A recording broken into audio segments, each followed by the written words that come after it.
basket qu'on a beaucoup aimé, qu'on aime beaucoup et qu'on aimera toujours, je pense. Moi en tout cas c'est une basket que j'ai beaucoup portée, j'en suis à ma 2e paire et pourtant je prends très soin de mes baskets, vous le savez. Ça fait 5 ans que je porte des Nike Air Force One et c'est pour ça que je dédie aujourd'hui ma rubrique iconique à cette paire iconique. Donc la paire en question, c'est celle-ci. Bon, je vous présente ma vieille paire. Celle-ci, voilà, elle a marché à Rome, à Londres, un peu partout. Très chouette basket, très confortable, très intemporelle en fait, elles vont avec tout, je les surkiffe. Donc les Nike Air Force One. Il s'agit d'une paire qui a été inventée en 1982 par Bruce Kilgore et ce sont les premières Nike à disposer de la technologie Nike Air, donc une technologie qui dissimule dans la semelle comme un coussin d'air en fait,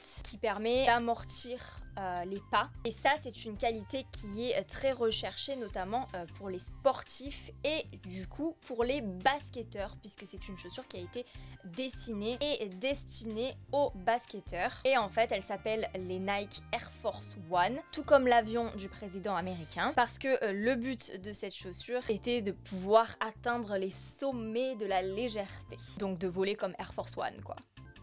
Quelle ambition! Il faut savoir que c'est l'une des paires de baskets qui est la plus revisitée. Il en existe plus de 1800 versions différentes, puisqu'en fait c'est une paire de baskets où chaque partie peut être conçue d'une façon différente. Chaque partie, c'est-à-dire cette partie ici, cette partie dessus, les lacets, le fameux logo Nike ici, la partie arrière, la semelle. Et donc quand on change toutes ces parties, qu'on les fait d'une couleur différente ou qu'on choisit une texture différente, bah forcément ça fait des centaines de combinaisons possibles. La plus connue, c'est celle qui est parue dans les années 90, la fameuse white on white, c'est-à-dire blanc sur blanc. Mais l'histoire de la Nike Air Force One aurait pu brutalement s'arrêter dans les années 80. Incroyable mais vrai. En fait, vous savez, Nike, comme toute marque, ils ont une stratégie en fait marketing.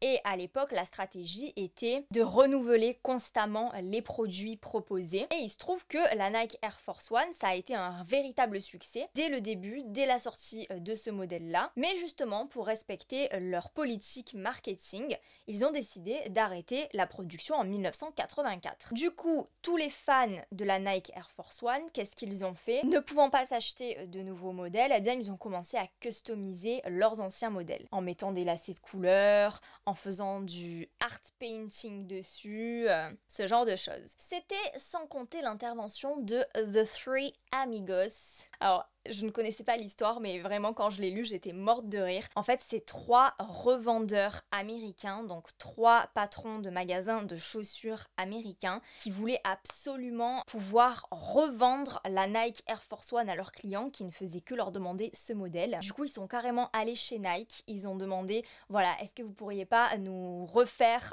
une série d'exemplaires pour qu'on puisse les vendre? Et Nike va accepter. Donc, ils vont d'abord faire un nombre de tirages limité, sauf qu'avec le bouche à oreille, tout le monde va se ruer chez ces commerçants là pour se procurer sa nouvelle paire. Et c'est comme ça en fait qu'ils vont travailler en partenariat et du coup ces 3 revendeurs là vont être surnommés The Three Amigos. Et donc c'est un petit peu eux aussi qui vont contribuer au succès de cette chaussure là, bien que bien sûr ça sera une chaussure qui sera très médiatisée notamment par les rappeurs américains. Et aujourd'hui voilà, la Nike Air Force One c'est un basique de notre garde-robe. C'est vraiment une paire de chaussures iconoclaste, une paire de chaussures consensus comme j'aime bien les appeler. Elles vont avec tout, elles transcendent voilà tous les milieux. On porte des Nike Air Force One partout et c'est vrai que c'est un modèle qui est revisité régulièrement par des créateurs. Donc ces dernières années on a eu la chance de pouvoir apercevoir du monogramme luxe chez Nike, donc ça fait plutôt plaisir.